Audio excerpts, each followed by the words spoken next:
Thanks, Drew. Hi, I'm Tanya. I'm an alcoholic. I want to thank everybody for joining us this weekend. What a fabulous conference, our speakers, and just incredible participation.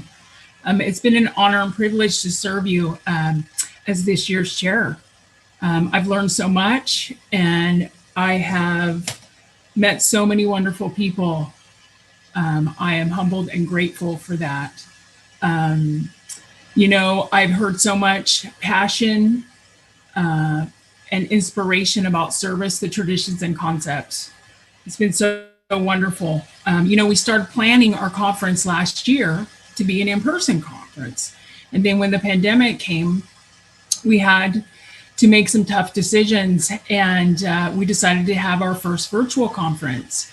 And our committee came together, our original committee, and we formed our conference, and they worked so hard down to every little detail.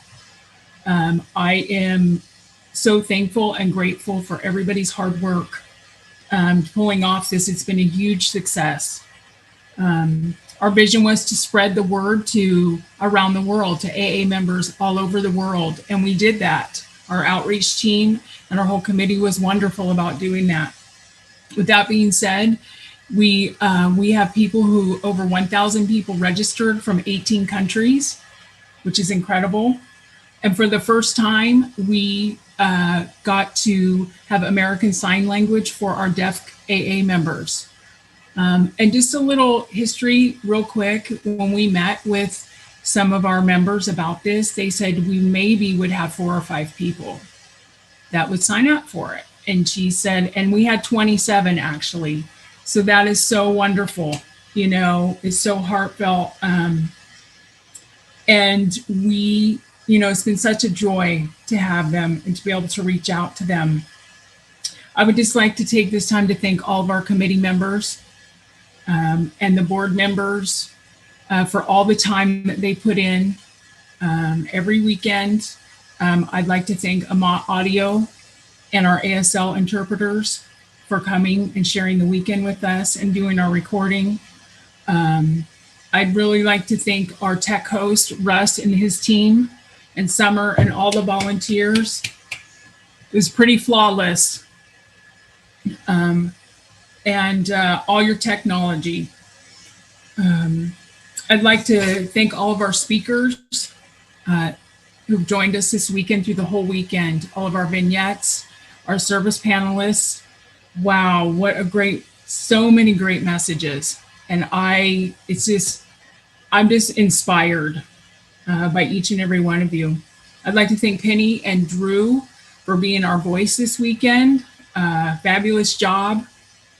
And Sarah for being our service panel chair. Great job, Sarah. I'd also like to thank Kent, who had this idea for a Traditions and Concepts conference. And now we're in our 5th year. And I really thank you for continuing that vision, to keep going. A few announcements real quick.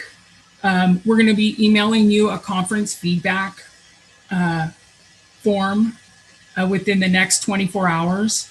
If you could just fill it out and send it back to us, some of your feedback about the weekend, what we did good, what you'd like to see, things that might have bothered you, anything like that, that would be wonderful for us. Also, for our committee members, we're having a post-committee meeting at 3:15. I emailed you last night with the Zoom information. If you need it, chat me, please. And I'd just like to share a reading I found, and it's from the service manual. It's called The Shared Gift.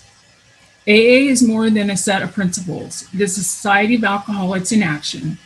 We must carry the message, else we ourselves can wither, and those who haven't been given the truth may die. Faith is more than our greatest gift. Its sharing with others is our greatest responsibility. May we of AA continually seek the wisdom and the willingness by which we may fulfill that immense trust, which the giver of all perfect gifts has placed in our hands.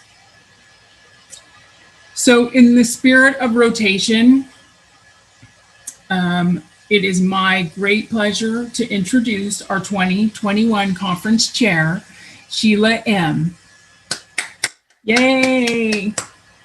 She will be hosting today's Ask It Basket session with our main speakers. All right, thank you, Tanya, and thank you everyone for supporting the conference and attending. I almost got a little weepy there just listening to everything Tanya had to share. She's brought so much to the conference, and it's been a real privilege to serve as alt chair to Tanya in this whole conference this year. So I'm really glad to be here and excited to start this session with a moment of silence, followed by the serenity prayer. God, grant me the serenity to accept the things I cannot change, the courage to change the things I can, and the wisdom to know the difference. We've asked all of our main speakers to participate in this afternoon's Ask It Basket session. Will be given a few of your questions to answer. We do have 73 questions and 5 speakers, so I'm going to do my best to rose around, and we'll just keep it simple and keep it flowing best we can. So the idea is to get through all of them. So we'll see. We'll answer as many as we have time for this afternoon. You guys ready? I'm going to start with Judge Flores. All right. And the first question for Judge Flores says, are you familiar with drug court programs which invite AA members into the courtrooms to talk about AA to first-time offenders? My experience with drug court, we did not do that. First of all, the whole concept of drug court is not for first-time offenders, period. It's really you have to conceptualize the court system and how we categorize individuals as much as possible. So if you had a drug addict, in my court it was meth. Meth was the 90% of the drug caseload in our court. There really wasn't a lot of AA involvement. Our DUI high-risk calendar, of course, there was a lot of AA involvement. But later on, as drug courts began to develop, we started realizing we were dealing with a large percentage of persons who had a co-occurring disorder. That is to say, alcoholism and drug addiction. Alcoholism, drug addiction, and mental illness. They had a lot of problems. And so wherever alcoholism was a issue, AA was always invited. And most of our counselors are members of the fellowship. So there was nothing unfamiliar about AA. They knew the fellowship, they knew the traditions, they knew the concepts, they worked the steps. And so there was never a disconnect. And in my court, we had a large percentage of persons who would be, and I think you've all seen them in your meetings. Every once in a while, once they're blue moon, somebody's very disruptive. They're combating let's assume that we're dealing with a bipolar disorder, or they're paranoid, and so they're not drinking anymore. But man, they're really struggling. So AA really is not. This is not a mental health facility. This is a recovery community based on the spiritual principles of AA. So for those people who, while they were getting their feet on the ground, I would make them read the Grapevine. I had boxes of grapevines in my court, and I'd say, okay, I want you to read. You pick one and pick a couple of essays in the Grapevine that talk to you, and then come back and write me a 1-page report. And you don't have to share it in open court, but write something and give it to me. Let me read it. Let me see if you understood what was in that Grapevine. So in that sense, AA was an integral part of everything we did in our court, but especially because the counselors were almost unanimously members of the fellowship. Almost all in AA and a handful in NA, but they were, but AA participation in our drug court was phenomenal. I hope I answered your question. All right. Thank you, Judge Flores. This question is from Jennifer. It says, I've heard the conference and board charters described as a contract between AA World Services and the groups. Contracts usually assign responsibility and authority on both sides. I realize it's not that simple, but can you comment on how my local fellowship can neglect its part of the agreement? Groups around here do lots of fun fellowship, but we don't do work like CPC and PI. That question is for who? Jennifer. Alrighty. So It's kind of a long one. it is long. So Jennifer, alcoholic. So I think that, you know, when I look at like how my home group, what my responsibility is in terms of the agreement that, and I talked about this a little bit in concept one, is like my participation and how I do that is imperative to like the furtherment of our fellowship, right? But there was a time period when my home group had really, something happened, our air conditioner broke, and I live in, you know, North Carolina. It's like 200 degrees right now. So our air conditioner had broke one summer and our membership went down to nothing. I mean, there was a handful of us getting together, meeting outside. It was miserable. So as a result of that, and then we had to change locations, our membership had really gotten small. So our home group had gotten small. Our ability to make contributions had gotten really small. And we really had to build from the ground up. And this was from a group that 150 people were there on Mondays and Thursdays. We had one of the largest groups in my community.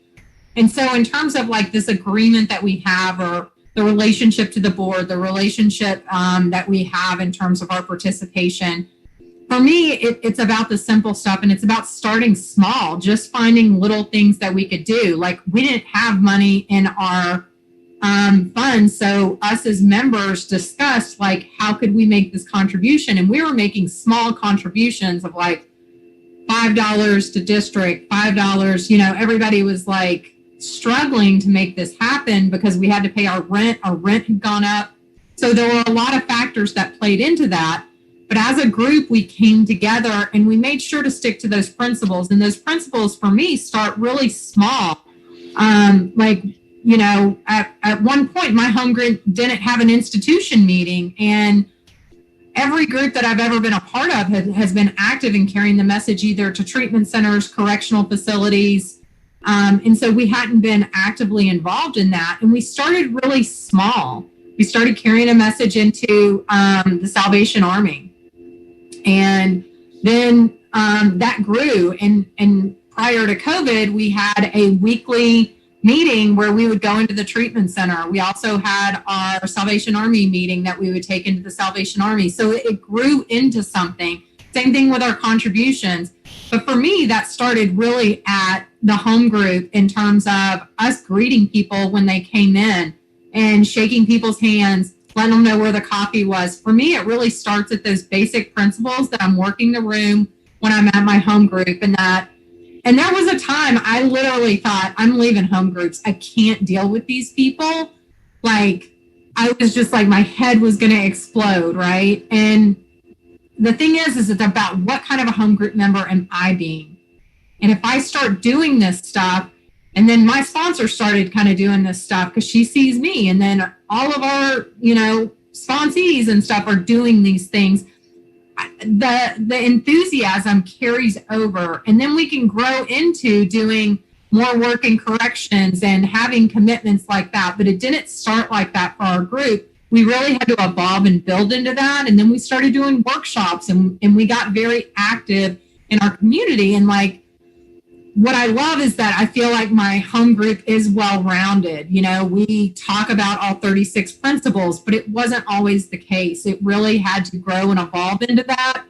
And so I'm grateful for that today, but it was a hard process. And I can tell you there was a time that I wanted to leave my home group, and I've been a home group member there for almost 20 years, I think now. So but there were challenging times, and it really is about me going back to the basics. And the basics, a lot of times it's just reaching my hand out to that new person and not chatting with my girlfriends, you know, making sure I'm working the room and doing what I'm there to do as a member of Alcoholics Anonymous at my home group. Awesome. Thank you, Jennifer.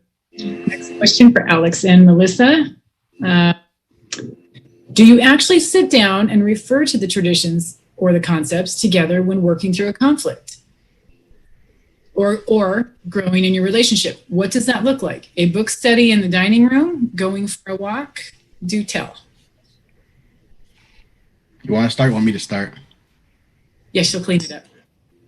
Exactly. I think Melissa, I think we couldn't hear you. You were talking. I couldn't hear you. Can you? Yeah, we can't hear you.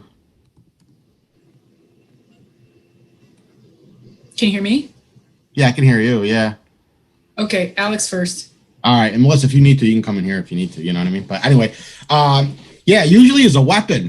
That's been my experience. It's kind of funny is it's become such, the principle is there that we don't need to say, well, like the first tradition says, or the third tradition says, right?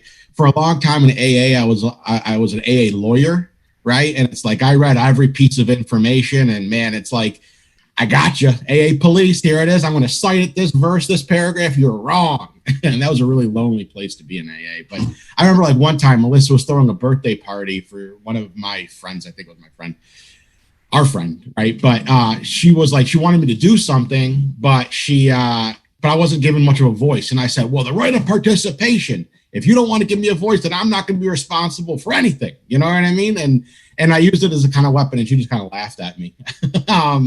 And so, we don't really cite them anymore. I think it's more of we've gotten to a place where the principles are so ingrained in how we live that you don't have to say the second tradition says. It's just we understand group conscience. We understand that we're a team. We understand that we all get a voice. You know what I mean? That's kind of how I look at it, where we are today in our relationship. Melissa?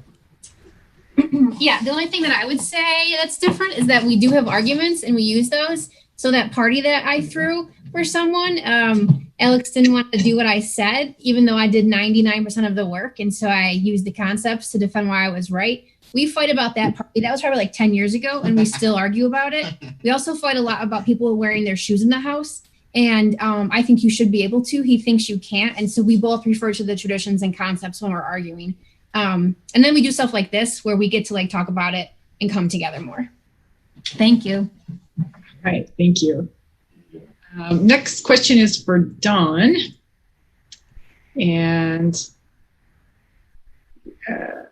it seems my home group is dying. Service positions remain unfilled, and the same people, including me, step up to fill gaps over and over. We're at the point we don't have a regular secretary to cover the meeting. I've made a commitment to this group, but it's getting harder to show up. Any suggestions? Okay, non-alcoholic, you cut out. Can you repeat the first sentence that you said? You cut out for me. Just want to make sure I have the question right. Okay. It seems my home group is dying. That's what I thought you said. Okay, I'm good.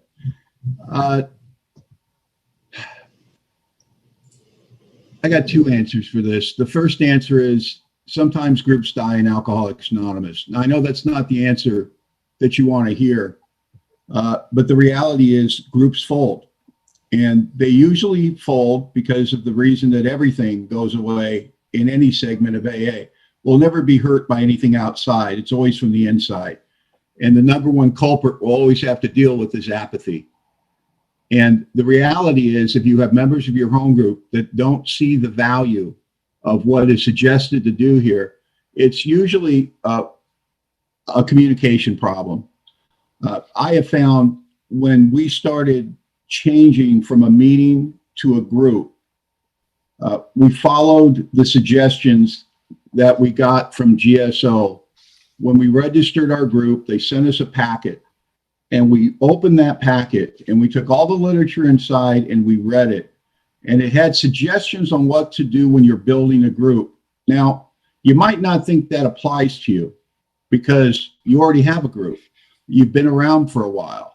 The problems are that we can't get people involved. We can't get somebody to take a commitment. People are taking commitments and they don't honor the commitment and these type of things. I disagree. I think that you have to start from the beginning. When you're looking at a group that's dying, you have to look at what allows a group to be born and what allows a group to flourish. We started with key positions. We needed a secretary that we could count on. We found the strongest person in the group that would be there to disseminate the information. And we got a GSR that was committed to be not to be the messenger, not just for our voice out of our group, but to bring an accurate voice into our group. You see, sometimes we think enthusiasm is only born within the confines of our group. That's not been my experience. A lot of our enthusiasm has been by empowering our GSR that we think it's more important that the information coming back into our group is presented in an accurate manner.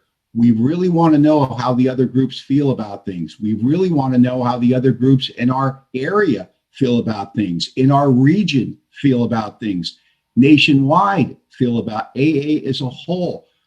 We are very good as individual groups at making sure our voice, our group's voice, leaves the confines of our group and makes it to our local district, eventually our area. They better hear our voice. And that's a good thing. We should have the same enthusiasm for the message coming back into our groups. One of my gifts, and I talked about, we all have certain gifts. I'm a good recruiter. I just am. And I understand the basic law of recruitment is the invitation. Stop making group announcements and start talking to your friends. Go out to coffee with 2 or 3 of your key members, sit across a table, look them in the eye and say, I need your help. It's very easy in a group announcement format to hear, we need help with this.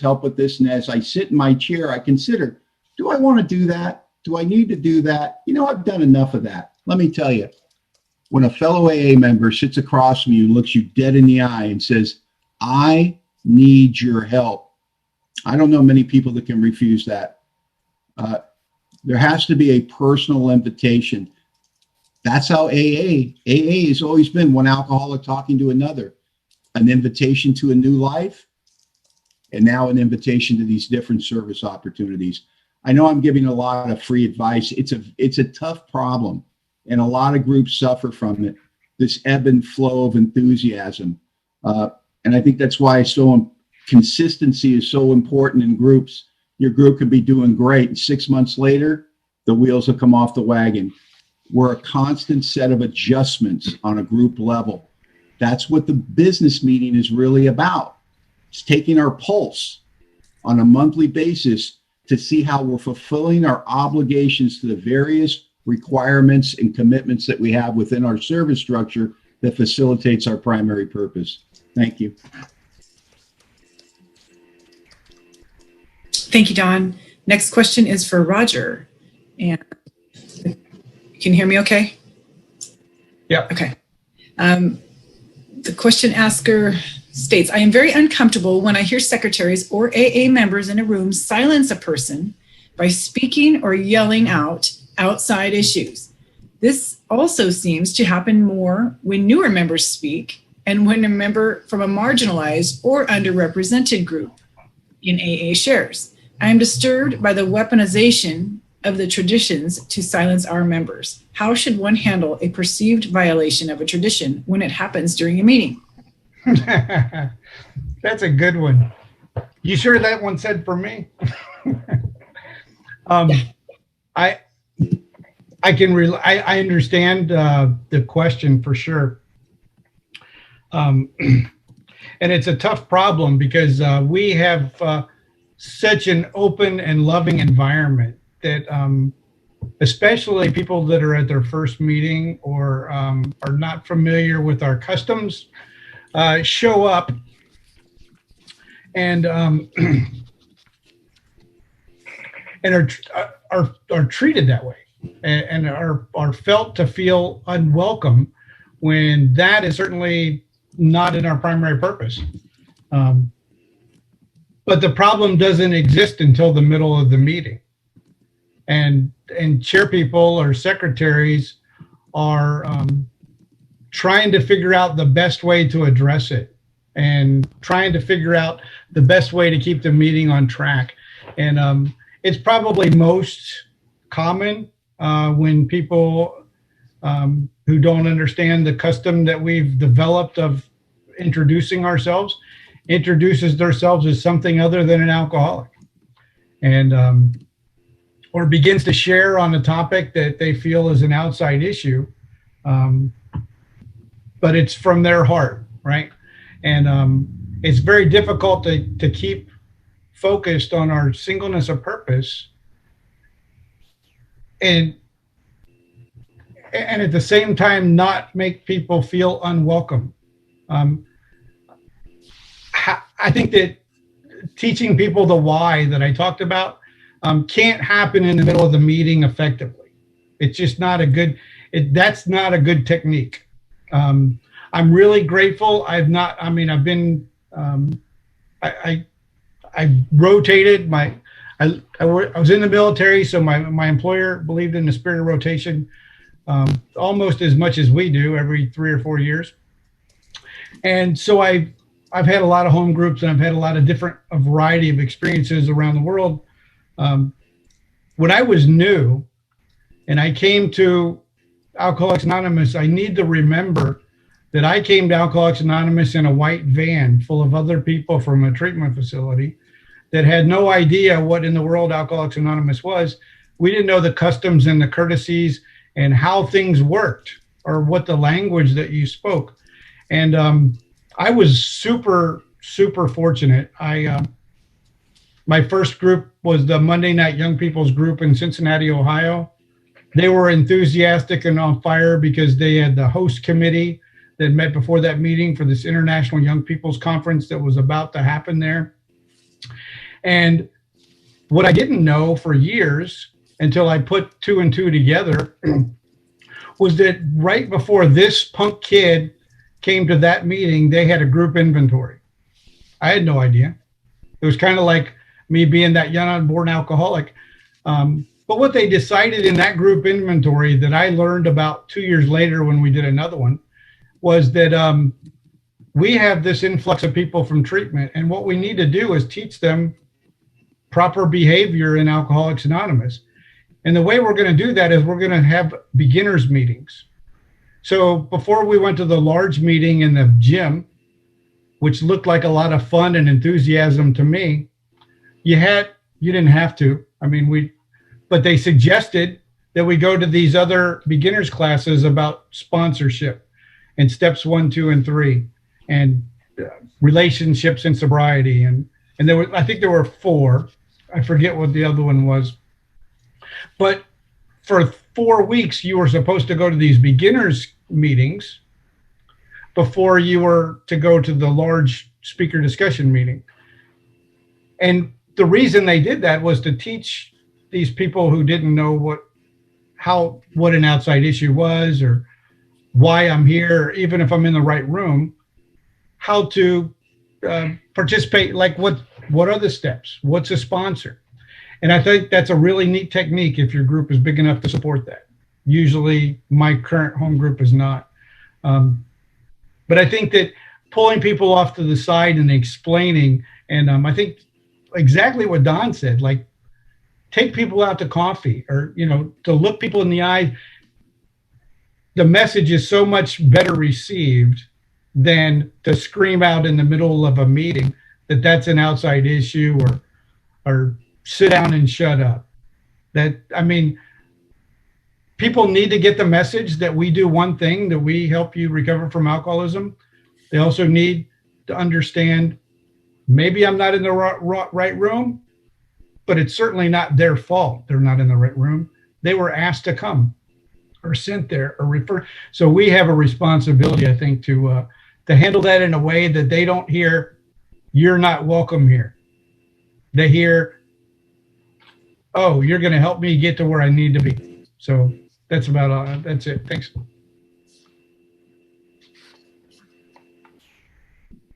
Thank you, Roger. Okay, next question is for Judge Flores. And the question reads, during your service on the General Service Board, what board or conference actions did you see transpire that you feel better enabled the judicial system to help potential alcoholic offenders? Wow. Well, what a great question. I don't think anything that AA did as a General Service Conference, any decisions made, were not beneficial in the long term. I pointed out yesterday during my talk, you all have a different way of thinking and talking, and it's really beautiful. It's a language. It's really based on on the love for you all have for each other and for the still suffering alcoholic. So it may sound. Let me digress just for a second. One of the greatest frustrations I had in the 6 years as a Class A trustee is how it takes AA. It's like moving a mountain to get you guys to do anything. Everything is thought out. The wordsmith, it's like, and I went into this, this privilege and honor of serving on the board, traveling at 150 miles an hour all the time. I handled 500 cases a week. I was pushing people in and out of court. I was moving nonstop, and my life was like that. And then I go to New York, and it's like watching a glacier melt. But the reason for that is because you all value so much, and you understand the importance of every word that's written, every publication, whether it's conference approved. So my response to that question is this. It's an easier answer this way. I knew of nothing that this fellowship did in 6 years that was not beneficial to the court system, to the judicial system, most importantly to the still suffering alcoholic. These are all tools. The other concern is not from the fellowship of AA, but the court system, the misunderstanding, I believe, in my humble opinion, the misunderstanding of the NUA federal case about whether or not you could use AA in courts and stuff. And I've been arguing nonstop, even to this day, that of course courts can use AA. It's not a religious organization. But because of some courts cases, a lot of courts have been afraid. It's nothing the fellowship did. It's everything is based on how normies look at what you all do. There's not a mystery about AA, but it's a self-imposed mystery from the outside, not from the inside.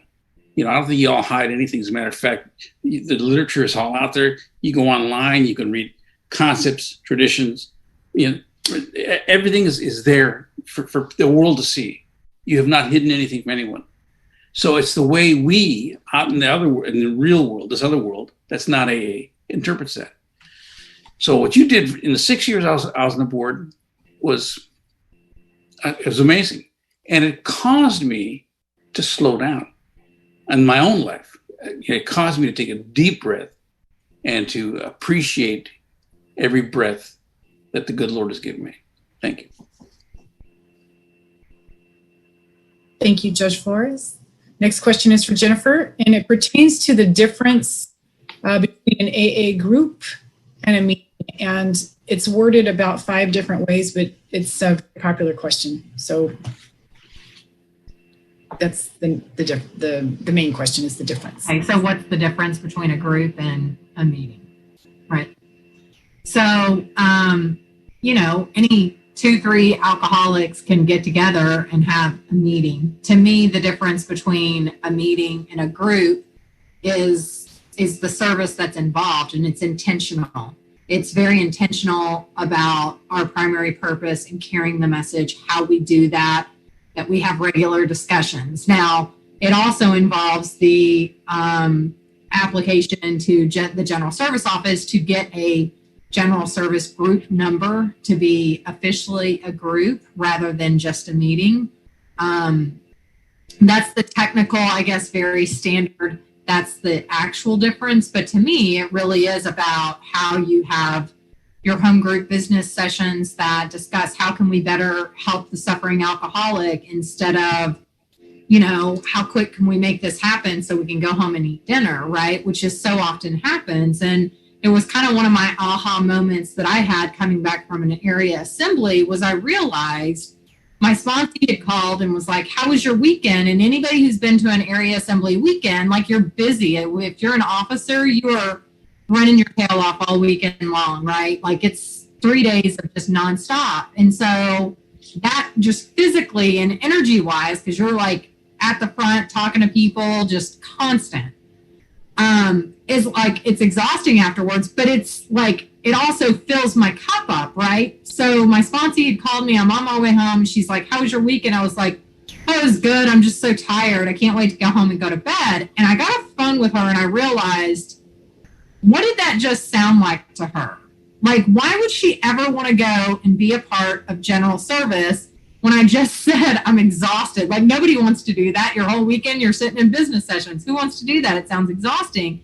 And I thought about, what is that at my group level? Like, how do we do that in terms of like as a group? And how often when it's announced at a home group business meeting, have I heard somebody say, our business meeting's after the meeting, and you hear this sigh of like, everybody's like, oh no, I totally forgot. I don't want to go to the business meeting. So what we started doing at my home group is when we announce that we have a business meeting, everybody claps and cheers for having our business meeting. So we announce the business meeting and everybody's like, woohoo, like, because I mean, the thing is like, it really is about what are we communicating in terms of, because in that business session is where we talk about all of those things, and that brand new person comes and we're all talking about what we're going to do. And this new person raises their hand and says, well, that makes me feel uncomfortable. It makes me feel not a part of, and we're able to think about those things and shift as a group in terms of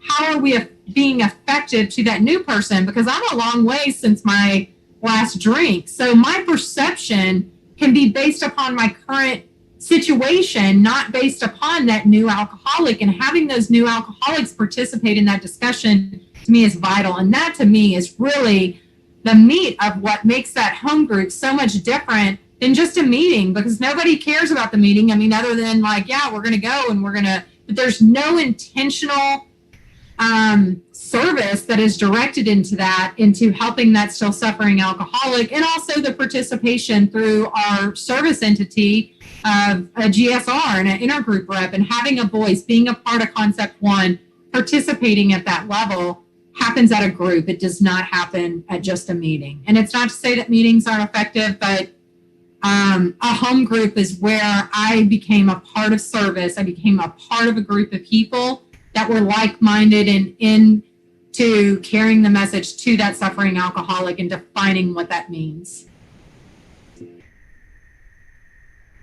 Thank you, Jennifer. Next question is from Melissa specifically, and it says, how do you personally distinguish between when you are avoiding a relationship out of fear versus making sure you're choosing the best candidate for the job? Okay, that's a great question. I mean, I don't usually think that much going into it. Usually I go with my feelings and then it's a mess and then I have to fix it afterwards. If I think about sponsees that I have several years sober and are not in a relationship but are looking to be in one, typically the way that works is they look at their experience already and they grow from that experience. I moved in with my boyfriend that I met in rehab when I had like a year and a half sober. And I told like everyone that I knew, like my parents and my sponsor and my halfway house, like the day before that happened, and then we lived together and he was really active into his heroin addiction and didn't go super well. And then several years later, I moved in with Alex and I told everyone, months before it happened, I basically prepared a PowerPoint to give to my parents as to why this time would be different. I think it's just experience, and like sponsees that don't have some time sober, they do the same thing. They just go ahead and do it. Even if I say, maybe live by your spiritual principles. Maybe you said you want to wait 30 days before you have sex with them. Maybe you wanted those things. And then they just usually do what they want. And then, and I know that now and don't take it personal. So the other thing I do too, is I think God really speaks to me on my insides. Right. And so I have to sit and be still and listen and what is God saying? Is God saying that this is a spot where you should slow down and stop and this isn't really what's right? Or is God saying, do this and you're too fearful? So that's my answer. Awesome. Thanks, Melissa. This question is for Dawn, and it says, how do you keep invitation from turning into voluntold? Does that make sense? I'm an alcoholic. Oh, yeah, that's great. That's great.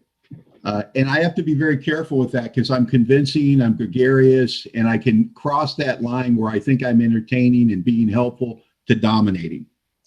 And I have been guilty of that earlier in my sobriety.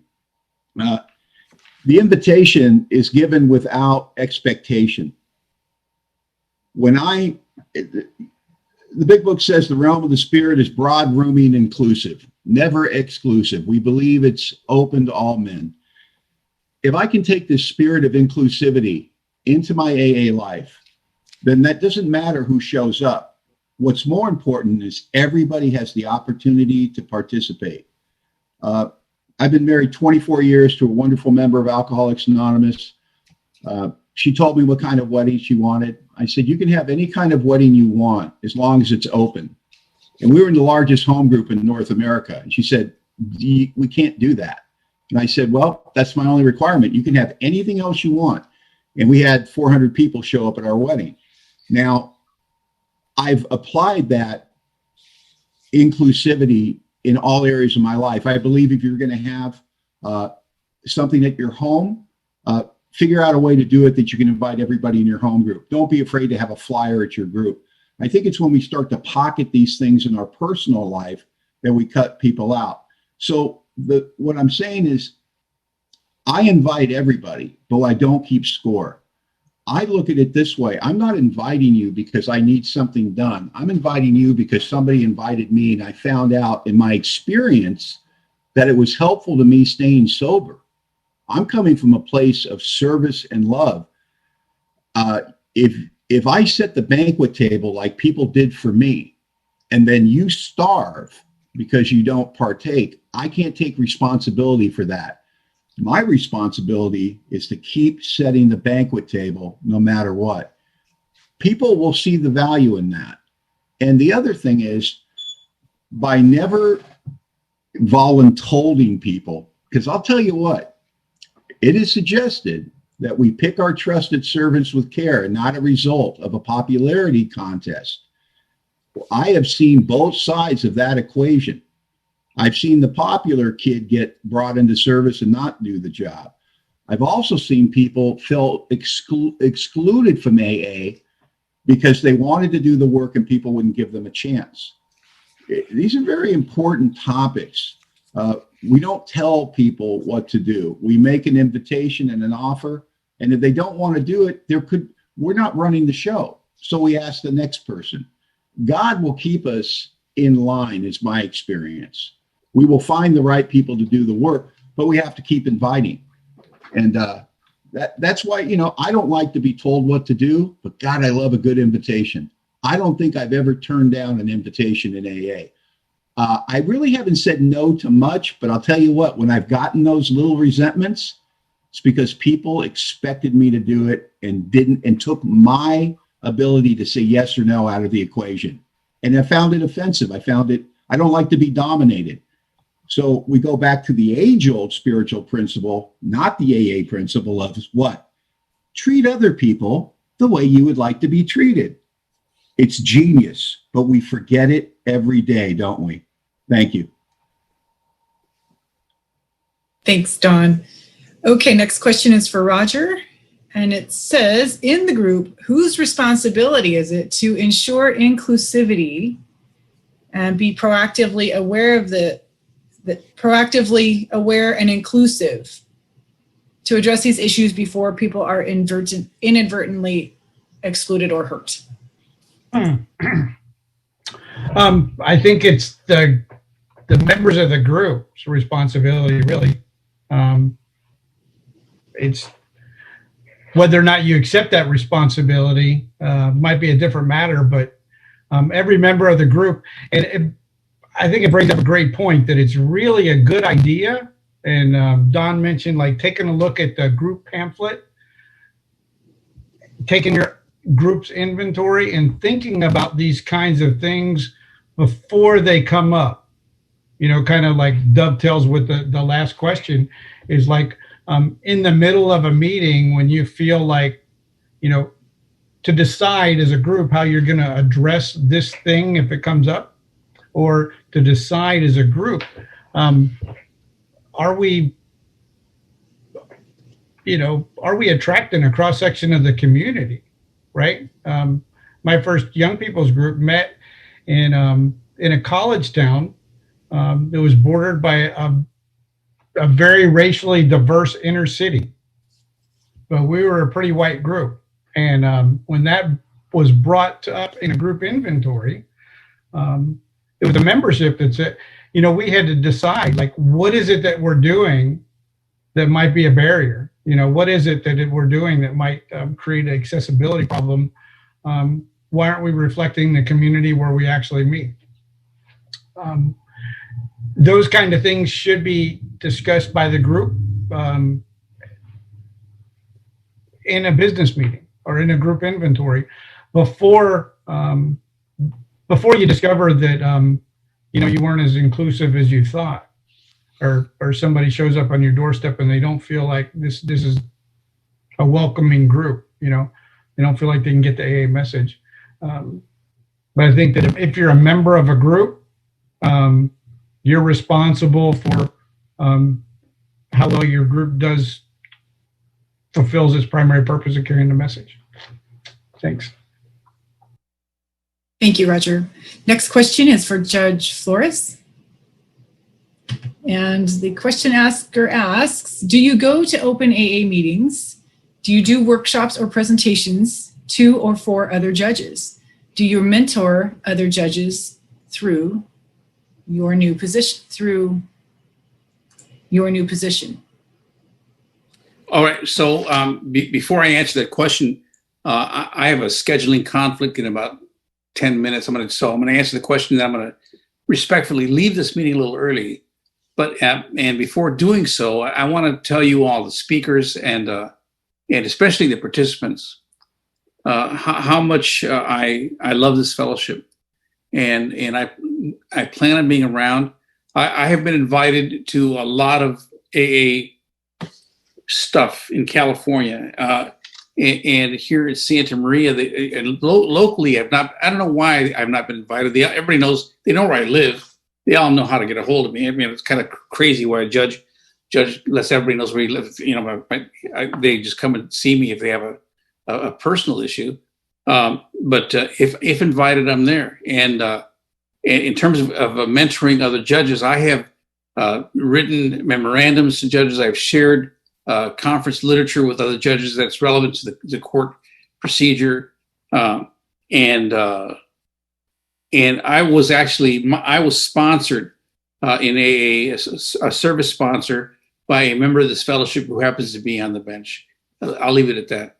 So, when I first took the bench, when I first took this position on the General Service Board, he was kind enough to take me under his wing. And a lot of local AA people were thunderstruck that a small town country judge like me would sit in such an incredibly important position. I say important; it's really not important. I mean, the importance is the bottom of the pyramid, not the top. The GSB we were just some servants, and we could continue to be. But there's a lot of I've been retired 2.5 years now, and now I'd like to catching my breath after 31 years on the bench. I'm here. I don't know. It was Morgan, whoever invited me to do this. The loving invitation to participate in the Unity and Service Conference was gleefully accepted. So via Zoom or in person or whatever, whenever and wherever, in English and Spanish, I am here for this fellowship, and I want to make sure that people know that. And everyone's been very respectful because time is what it is. I mean, it's not a disruption, but I've got 3 things in the air at any given time. But when there is time for the fellowship, for you all, I want to be there. When you all need help, or just to learn, I mean, the smallest pearls of wisdom from the small town country judge who had 6 years of experience in the General Service Board, but years of experience in working with alcoholics. I want to be there for you.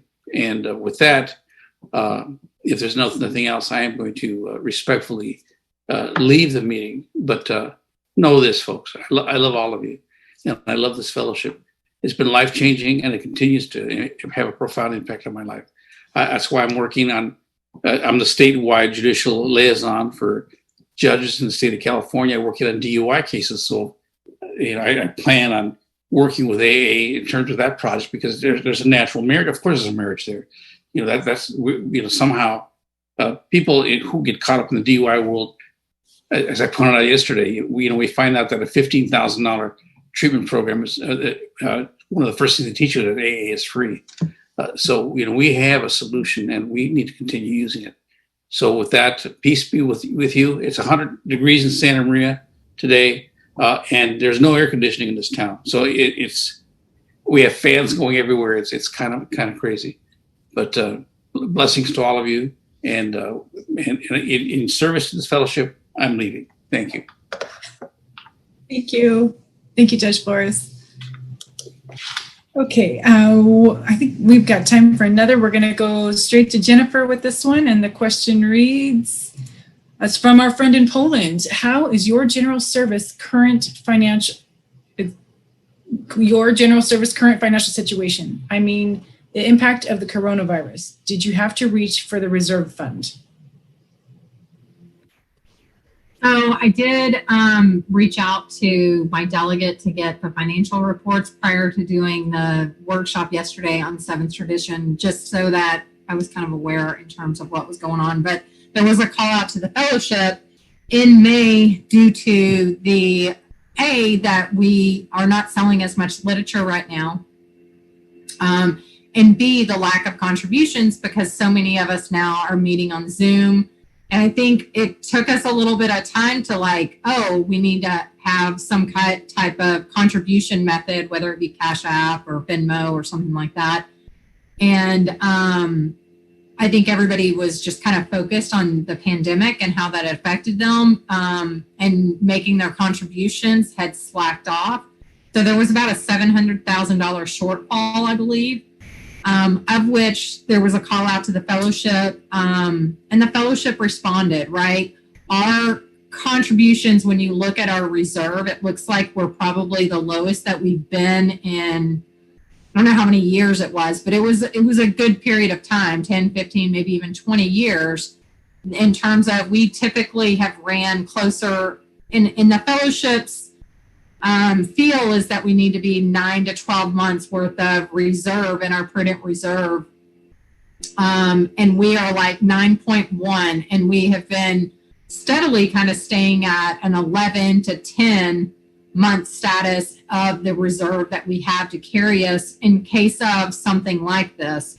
And, from what I read in terms of the communication was saying to the fellowship, please don't forget to make contributions. We still have employees that are working. We're still doing the services that have been asked by the fellowship, and we have expenses that have not changed. And but at the same time, they also stated our reserve fund is the reason why we've always had a reserve fund as well, because I really think it goes into that understanding that there are people in our society right now that are themselves also suffering financially. Some are, some aren't.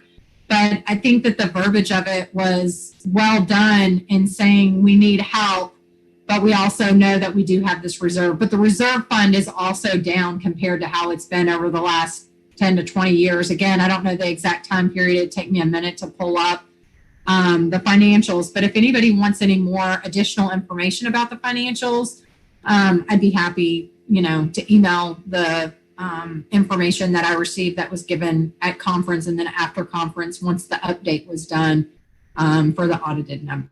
So, but GSO, I think they do need our support, and it is challenging times right now, I think, for everybody.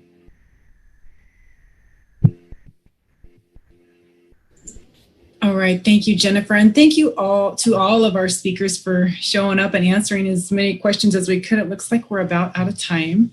I also want to thank everybody at the conference that submitted their questions to be asked, and I did the best I could with that. So thanks to everybody on that. Yeah, thank you. I just have a few words before I turn this back over to Drew, but I do want to thank all of our amazing speakers and participants, vignettes, panelists, everybody for contributing to this and for recharging my AA batteries this year. That's the reason I come to these conferences. That's the reason I serve on these conferences, is so that other people can experience that too. I really, really got a lot out of it. And it's been just a real privilege to serve on such a fabulous committee as we work with our primary purpose to get the message out to the suffering alcoholic. That's the real deal here. So there's that. I'm so excited to chair next year, and I know I'm not going to be able to do it alone. I'm so grateful to feel all the love that comes as a result of all this unity and service that we work on. It's just really, really fulfilling. This year we brought ASL to the conference. That is our aim, to keep that for the future. We're loving having Al-Anon participation, the whole family disease. That's very important too. And we also have a vision for the future, and that is for next year, we're trying to get Spanish on and reach more alcoholics. And nothing moves fast in AA. We all know this. And there's some of the prison doors are mostly closed right now, but we have a vision of getting these traditions and concepts into the prisons. And we're trying to we're starting to form ad hoc committees to figure out how that's going to happen with the prisons and that kind of thing. So that's, if you're interested in that, please do click on that, sign up. The committees are growing and building, literature archives, all that stuff. So we want this down in history. We want to stay. That's we're doing what we can today for the future of the conference so that it can keep going. So with that, thank you all for participating, and